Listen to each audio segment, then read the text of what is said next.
11월 7일 본선거가 하루 앞으로 다가왔습니다. 뉴욕과 뉴저지 선거에 출마한 한인 후보들은 막판 표심을 잡기 위해서 총력전을 펼쳤습니다. 재외동포청이 출범한 지 5개월이 지났지만 아직도 제대로 된 업무 체계를 갖추지 못한 것으로 드러났습니다. 뉴욕과 뉴저지를 잇는 새로운 열차 터널 건설 프로젝트인 게이트웨이 프로젝트가 공식적으로 시작됐습니다. 뉴저지주에서 한인 여성들이 성매매 등의 혐의로 체포되는 사건이 잇따르고 있습니다. 음식 배달 서비스 업체인 도어대시가 팁을 지불하지 않는 고객들에게 배달 지연 가능성을 경고하는 새로운 팝업 창을 도입했습니다. 이상은 이 시각 주요 뉴스입니다.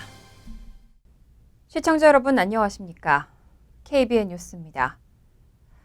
11월 7일 본선거가 드디어 하루 앞으로 다가왔습니다. 뉴욕과 뉴저지 선거에 출마한 한인 후보들은 막판 표심을 잡기 위해서 총력전을 펼쳐왔는데요. 한인 사회 적극적인 투표 참여가 당부되고 있습니다.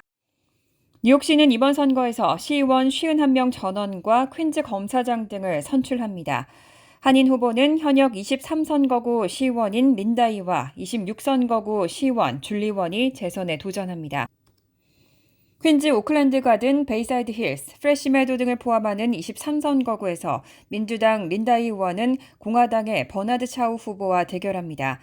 써니사이드, 우드사이드, 롱아일랜드 시티 등을 지역구로 하는 26선거구 민주당 줄리원 의원은 공화당의 마빈 제프 코트 후보와 겨루게 됩니다.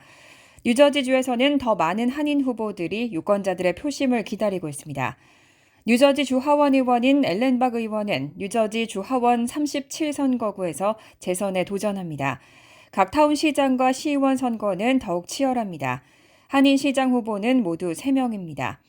잉그루드 클립스에서는 한인 후보가 맞대결을 펼칩니다. 민주당 크리스 킴 후보와 공화당 박명건 후보가 유권자들의 표심을 호소하고 있습니다. 리츠필드에서는 시의원 3선 경력의 데니스 심 후보가 무소속으로 시장에 도전합니다. 시의원 한인 후보는 12명입니다. 팰리세이즈 팍은 3년 임기 시의원에 민주당 민석준 현 의원과 공화당 원유봉 후보가 도전하고 있고 1년 임기에는 이상희 후보가 출마했습니다. 리츠필드는 공화당 사라김 후보와 류용기 후보가 시의원에 도전하고 있고 에즈워러에서는 미셸 한 후보가 공화당 소속으로 시의원에 도전합니다. 미셸 한 후보가 당선되면 에즈워러 최초의 한인 정치인이 됩니다. 이 밖에도 해링턴 팍 준정, 포트리 폴윤, 놀루드 김봉준은 연임에 도전합니다. 특히 해링턴 팍 준정 의원은 이번에 당선될 경우 뉴저지 한인 여성 시의원 최초로 5선 시의원이 됩니다. 뉴욕주는 내일 오전 6시부터 오후 9시까지 투표소를 운영하고 뉴저지주 투표 시간은 오전 6시부터 오후 8시입니다. 대통령 선거는 1년 앞으로 다가왔는데요. 최근 여론조사 결과 주요 경합주 6곳 가운데 5곳에서 트럼프 전 대통령의 지지율이 바이든 대통령을 앞섰습니다. 오동윤 기자가 보도합니다. 대통령 선거가 1년 앞으로 다가온 가운데 뉴욕타임스가 실시한 최신 여론조사에 따르면 트럼프 전 대통령의 지지율은 주요 경합주 대부분에서 바이든 대통령을 앞서고 있습니다. 이번 조사는 지난달 22일부터 이달 3일까지 6개 경합주의 등록 유권자 3,662명을 대상으로 진행됐습니다. 그리고 발표된 결과에서는 애리조나와 조지아, 미시간, 네바다, 그리고 펜실베니아 등 5개 주에서 트럼프 전 대통령이 바이든 대통령보다 높은 지지율을 기록했습니다. 바이든 대통령이 앞선 곳은 위스콘신 1개 주에 불과했고 여기서도 겨우 2%포인트 차이로 우위를 보였습니다. 양자 대결에서 트럼프 전 대통령을 지지한다고 답한 유권자는 48%, 바이든 대통령은 44%로 나타났습니다.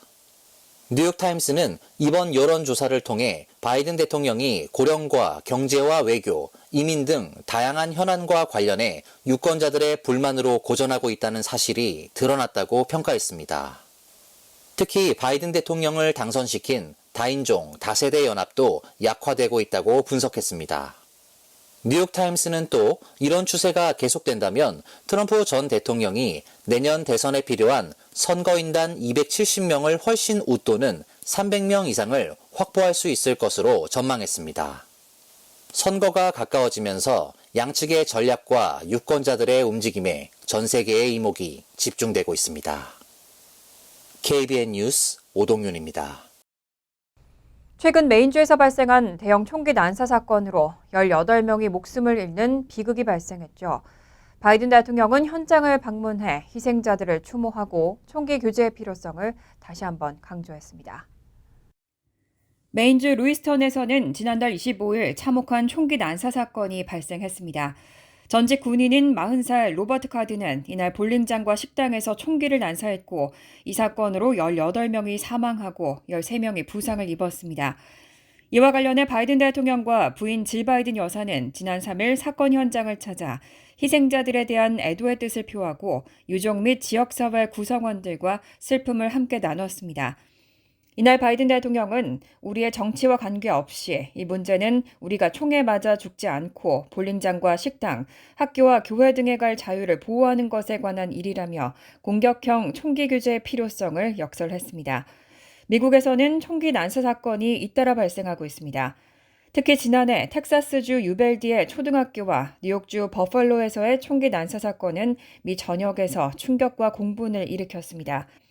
이에 의회는 30년 만에 총기 규제를 강화하는 법안을 처리했고 바이든 대통령 역시 이에 서명해 공포했습니다.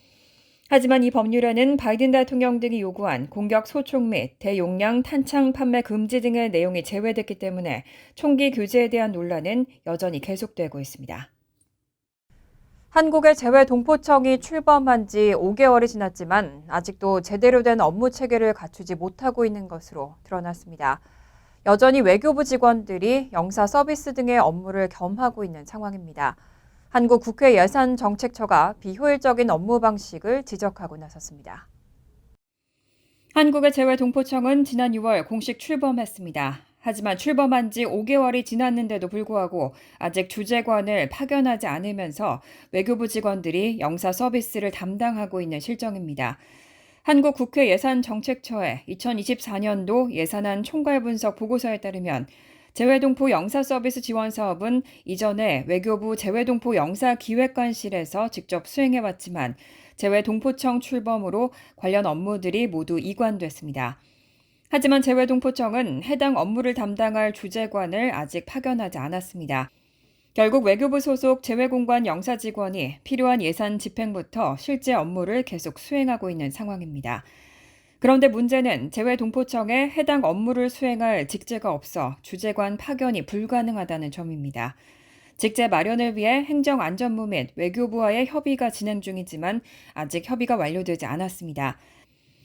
국회 예산정책처는 이런 상황이 장기화될 경우 차년도에도 관련 법령과 집행 지침에 부합하지 않는 체제로 운영될 수 있다고 지적했습니다. 이와 관련해 협의를 조속히 마무리해야 한다고 강조하면서 일시적으로는 외교부가 업무를 수행하더라도 근거 법령을 마련해야 한다고 강조했습니다. 재외동포청은 이에 대해 올해 12월 중 주재관 직위 신설을 신청할 계획이라며 직제에 대한 협의가 이루어지기 전까지는 구두로 외교부와 협의된 바대로 외교부 직원이 영사 서비스를 수행할 것이라고 예산정책처에 밝혔습니다. 한편 재외동포청은 내년 영사 서비스 지원 사업에 9억 600만 원을 편성했습니다. 이는 올해 계획했던 11억 4,700만 원보다 2억 4,100만 원 감액한 겁니다. 이런 재외동포청의 주먹구구식 업무 방식에 대한 지적은 한인사회뿐만 아니라 한국 국내에서도 우려의 목소리가 높아지고 있습니다. 재외동포청의 효율적인 업무 수행을 위한 조속한 대책 마련이 요구되고 있습니다. 뉴욕과 뉴저지를 잇는 새로운 열차 터널 건설 프로젝트인 게이트웨이 프로젝트가 공식적으로 시작됐습니다. 지난 3일 핏 부리지지 연방교통부 장관과 캐시 호컬 뉴욕 주지사, 찰스 슈머 연방 상원의원 등 주요 정치인들은 맨하탄 서쪽의 허드슨 야드에서 개최된 행사에서 첫 삽을 뜨며 새 열차 터널의 착공을 발표했습니다. 현재 뉴욕과 뉴저지를 오가는 열차의 유일한 통로인 허드슨강 터널은 113년의 역사로 심각한 노후화 문제에 직면함에 따라 새 터널의 필요성이 강조되어 온 상태였습니다. 하지만 총 161억 달러에 달하는 거액의 공사비 부담으로 인해 연방정부와 뉴욕, 뉴저지 주정부가 서로 난색을 표시하면서 프로젝트는 번번이 지연됐습니다. 하지만 바이든 대통령이 취임한 이후 연방정부의 예산 지원이 결정됐고 프로젝트는 본격적인 출발을 하게 됐습니다. 당초 연방정부는 총 공사비 가운데 68억 8천만 달러를 보조하기로 했고 여기에 38억 달러가 추가로 지원되면서 총 110억 달러 이상을 지원하게 됐습니다. 이로써 총 공사비의 70% 이상을 연방정부가 부담하고 뉴욕과 뉴저지 주정부는 나머지 30%의 비용을 절반씩 나누어 부담합니다. 이날 시작된 공사는 맨하탄 펜실베니아역과 새로운 터널을 연결하는 지하 통로 건설을 위한 겁니다. 굴착 작업은 오는 2025년께 시작될 예정이고 2035년에 터널을 개통한다는 목표입니다. 새 터널이 완공되고 기존 터널이 개보수되면 열차 운행량이 현재의 시간당 최대 24대에서 48대로 배가 됩니다. 뉴욕과 뉴저지를 오가는 수백만 명의 통근자들은 큰 개선을 기대하고 있습니다. 뉴저지주에서 한인 여성들이 성매매 등의 혐의로 체포되는 사건이 잇따르고 있습니다. 한인 사회에 우려의 목소리가 커지고 있습니다. 최근 뉴저지주 로셀파크 타운의 경찰은 후지 살롱이라는 업소를 급습하고 주인 영혜린 씨와 직원 김영실 씨, 진홍지 씨를 성매매 알선 혐의로 체포했습니다. 경찰은 용의자들이 경찰의 잠복 근무 중에 체포됐다고 밝혔습니다. 영혜린 씨는 성매매 알선 및 범죄 활동으로 수익을 낸 혐의를, 뉴욕시 플러싱 등에 거주하는 김 씨와 진 씨는 성매매업에 종사한 혐의로 각각 기소됐습니다. 현장에서는 성매매로 얻은 것으로 추정되는 약 2,000달러의 현금이 압수됐습니다. 딘 핀토 로셀파크 경찰서장은 성명을 통해 지역사회 환경 개선과 주민들의 높은 삶의 질 유지를 위해 이 문제를 해결해 나갈 것이라고 강조하고 주민들에게 이런 문제들을 반드시 경찰에 신고할 것을 당부했습니다. 최근 뉴저지에서는 유사 사건들이 잇따라 발생했습니다. 앞서 지난 8월 뉴저지주 브룸필드에서는 마사지 업소를 운영하며 성매매를 하려 한 혐의로 뉴욕시 퀸즈에 거주하는 40대 한인 여성이 체포됐습니다. 또 지난해 말에는 페어비우와 포트리에서도 다수의 한인 여성들이 성매매 혐의로 체포돼 지역사회에 충격을 준 바 있습니다. 연이은 사건들로 한인 사회 내에서는 성매매와 관련한 범죄에 대한 경각심이 높아지고 있습니다. 펜실베니아주에서 충격적인 살해 사건이 발생했습니다. 환자 2명을 살해한 혐의로 재판에 넘겨진 요양병원 간호사가 10명을 넘는 환자들을 대상으로 살인을 계획했던 것으로 나타났습니다. 펜실베니아주에 거주하는 41살의 간호사 헤더 프레스디는 이미 2명의 환자를 살해한 혐의로 재판을 받고 있었습니다. 그런데 최근 수사 결과 그 외에도 10명이 넘는 환자들을 추가로 살해하려 한 것으로 드러났습니다. 이에 검찰은 지난 2일 프레스에게 2건의 1급 살인과 17건의 살인 미수 혐의를 추가로 적용해 기소했습니다. 앞서 펜실베니아주 검찰은 지난 5월 인슐린 과다 투여로 환자 2명을 살해하고 1명을 살해하려 시도한 혐의로 프레스디를 체포해 기소한 바 있습니다. 이번 추가 기소로 범행 피해자는 22명으로 늘었습니다. 한 동료는 경찰 조사에서 피고인이 평소 환자들에게 그냥 죽기만 하면 된다고 말했다고 전했습니다. 검찰총장은 이번 사건에 대해 간호사가 환자를 해친다는 것은 상상하기 어려운 일이라며 피해자와 그 가족들에 대한 깊은 애도를 표했습니다. 검찰에 따르면 프레스디는 직원이 적은 야간 근무를 이용해 환자들에게 과다한 인슐린을 투여했습니다. 그리고 환자들이 의식을 회복할 기미를 보이면 추가로 약물을 투여한 것으로 조사됐습니다. 이와 관련해 프레스디는 경찰 조사에서 환자들의 삶의 질이 낮아 안타까웠다며 차라리 혼수 상태에 빠져 죽는 게 낫다고 생각했다고 주장했습니다. 검찰은 사건의 심각성을 감안해 철저한 수사와 엄정한 법의 집행을 강조했습니다. 조사가 계속되고 있는 만큼 프레스디에 대한 재판은 더 많은 증거와 증언이 나오면서 복잡해질 것으로 예상됩니다. 음식 배달 서비스인 도어대시가 팁을 지불하지 않는 고객들에게 배달 지원 가능성을 경고하는 새로운 팝업 창을 도입했습니다. 팁을 지불하지 않으면 빠른 배달을 기대하기 어렵다는 의미입니다. LA타임즈는 도어대시 앱 사용자가 배달 팁을 $0로 설정할 경우 배달이 더 오래 걸릴 수 있다는 메시지가 표시된다고 보도했습니다. 배달 운전자들이 팁이 없는 주문의 경우는 배달을 거부할 수 있기 때문에 음식 배달이 더 늦어질 수 있다는 의미입니다. 이로 인해 현금으로 팁을 주거나 서비스를 받은 후에 팁을 결정하려는 고객들 사이에서는 불만이 커지고 있습니다. 이와 관련해 도어대시 대변인 젠 로젠버그는 독립계약자로서 운전자들은 주문을 수락할지 거부할지 선택할 권리가 있다면서 팁을 주지 않으면 고객의 대기 시간이 길어지고 주문 처리가 오래 걸릴 수 있다고 밝혔습니다. 이번 조치는 최근 팁플레이션 현상에 따라 팁 문화에 대한 소비자의 태도 변화로 배달 서비스 팁이 감소하면서 이를 되돌리기 위한 조치로 풀이됩니다. 실제로 뱅크레이트의 조사에 따르면 절반인 50%의 응답자들은 항상 팁을 주고 있다고 대답했지만 지난해 57%, 2021년 59%보다 감소한 수치입니다. 응답자의 7%는 배달 운전자에게 팁을 주지 않는다고 했고 18%는 가끔만 준다고 대답했습니다. 팁 문화에 대한 소비자의 반응은 분분합니다. 31%는 팁 문화가 과도하다고 생각한다고 대답했고 41%는 기업이 팁에 의존하기보다는 직원들에게 적절한 임금을 지급해야 한다고 대답했습니다. 회사 측은 도어대시의 새로운 팝업창 도입 후 $0 팁 주문이 감소했다고 밝혔습니다. 하지만 현금 팁을 선호하는 고객과 음식을 배달받은 후 서비스에 따라 팁을 책정하는 고객에게는 반감이 클 수도 있습니다. 또 음식 배달 시장에 미치는 장기적인 영향도 드러나지 않은 만큼 이번 결정이 고객의 서비스 이용 패턴에 어떤 변화를 가져올지 논란이 이어지고 있습니다. 간추린 소식입니다. 국토안보부는 지난 3일 노동부와 협의 끝에 2024 회계연도 H2B 캡을 64,716개 추가한다고 밝혔습니다. 이에 따라 이번 H2B 캡은 연간 캡 66,000개를 포함한 총 13만 개에 육박합니다. H2B 비자는 숙박 및 관광, 조경, 해산물 가공 등 특정 시기에 수요가 집중되는 산업 종사자를 위한 단기 비자이고 최대 체류 기간은 3년입니다. 추가 발급되는 비자 중 2만 개는 콜롬비아와 에콰도르, 엘살바도르, 과테말라, 아이티, 온두라스 국적 소유자에 한해 발급합니다. 불법 이주 대신 합법적 체류를 권장하기 위해서입니다. 나머지 4만 5천 개는 최근 3년간 H2B 비자 발급 이력이 있는 노동자에게 제공합니다.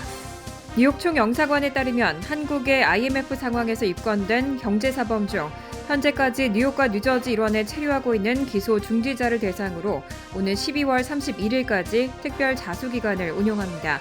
자수 대상자는 1997년 1월 1일부터 2001년 12월 31일 부정수표 단속법 위반, 근로기준법 위반, 사기죄, 횡령죄, 배임죄, 업무상 횡령죄, 업무상 배임죄로 입건돼 현재까지 기소 중지된 상태인 재외국민입니다. 단 업무상 횡령죄와 업무상 배임죄는 고소 고발 사건으로 제한됩니다. 자수 희망자는 본인이 뉴욕 총영사관을 직접 방문해 신청하거나 원거리에 거주하는 경우 우편 접수를 할 수 있습니다. 식품의약국은 어린이용 과실 퓨레 제품에 납성분이 포함되어 있을 가능성에 대한 조사에 착수했으며 최소 5개 주에서 오염된 주스와 관련이 있을 수 있는 7건의 질병 사례가 보고됐다고 밝혔습니다. 미주리주 세인트루이스의 슈넉스 마켓과 펜실베니아주 선버리의 와이즈 마켓은 특정 사과 퓨레 제품에 기준치 이상의 납이 함유되어 있을 수 있다며 리콜을 발표했습니다. 앞서 플로리다주 코럴 게이블즈의 제조업체 와나바나는 사과 퓨레 제품의 모든 생산품에 대한 리콜을 시행한 바 있습니다. FDA 관계자는 성명을 통해 오염된 제품을 섭취하면 급성 중독 증세를 일으킬 수 있다며 해당 제품을 섭취한 어린이는 납 중독 가능성에 대해 검사받아야 한다고 밝혔습니다. 미국 내 최대 육가공 업체인 타이슨푸드의 치킨 너겟에서 작은 금속 조각이 발견돼 약 3만 파운드의 너겟이 회수 조치됩니다. 타이슨푸드는 성명을 통해 일부 소비자들이 상품에서 작고 유연한 금속 조각을 발견했다고 보고했고 많은 주의를 기울여 이 제품을 리콜할 예정이라고 밝혔습니다. 타이슨푸드가 리콜 조치하는 것은 공룡 모양의 냉동 치킨 너겟입니다. 농무부에 따르면 해당 너겟을 섭취하면서 경미한 구강 부상을 입은 경우가 보고되기도 한 것으로 전해졌습니다. 환율과 증권 소식입니다.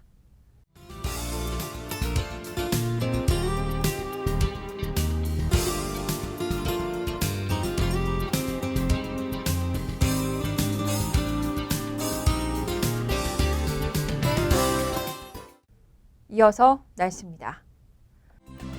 화요일은 대체로 화창하겠습니다. 낮 최고 기온은 65도, 섭씨 18도, 밤 최저 기온은 43도, 섭씨 6도로 예상됩니다. 수요일도 화창하지만 기온이 떨어져 춥겠고 늦은 밤에는 비 내릴 가능성이 있습니다. 목요일은 흐린 가운데 종종 비 내릴 가능성이 있습니다. 이상으로 KBN 뉴스를 마칩니다. KBN과 함께 즐거운 저녁 되시기 바랍니다.